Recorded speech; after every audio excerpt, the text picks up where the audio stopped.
Let's now take a look at different examples of how to change different properties of a part in Roblox. So here I have three different parts. We're just going to focus on the red cube for this example. So if you click on the red cube and you go to the properties window, you can see like there's a bunch of different properties. We're now going to learn how to change some of those properties. So now let's go to our service script service. We're going to enter a script, and in your script, just enter the following lines.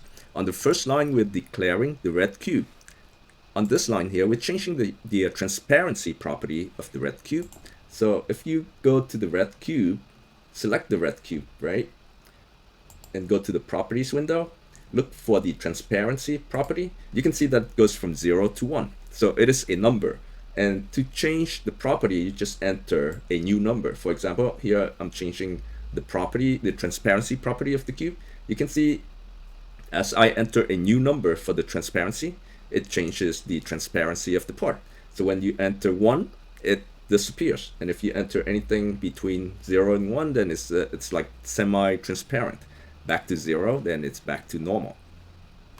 To change this type of properties where the property is a number, you just set the transparency property to a new number. In this case, this transparency property, the number is between 0 and 1, so you can set it to any number between 0 and 1. So it could be 0.5, 0.7, or whatever, from 0 to 1. The next property that we want to look at is a property that has a Boolean value. So anything inside this property window that has like a checkbox, then that is a Boolean value. So if it's checked, then it's true. If it's unchecked, then it's false. Here we're changing the anchor property of the part. Here you can see there is an anchor property. Right now it's unchecked, so it's false. Then we're just gonna change this to true. Then when you run the script, the part will be anchored. These 4 lines here, we're changing the color of the part, and we have done this in our prior tutorial. So if you like to learn more about changing the color of the part, you can refer to our prior tutorial for more details. We're just changing the brick color, different ways to change the brick color. This one is going to give it a random color, and if you want more choices to select from, you change the color property as opposed to the brick color, and that would give you millions of choices to choose from.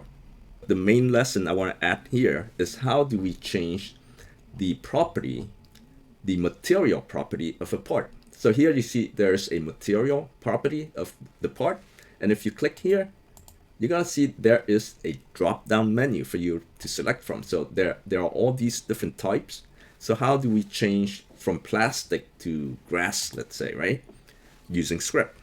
So to change the material property or any property that has like a drop-down menu, you would go and say start with the variable that reference to the part. So we're gonna say red dot followed by the name of the property. So it's gonna be material equals to enum. So enum is going to give you a list of things for a property. So you're going to say enum dot material.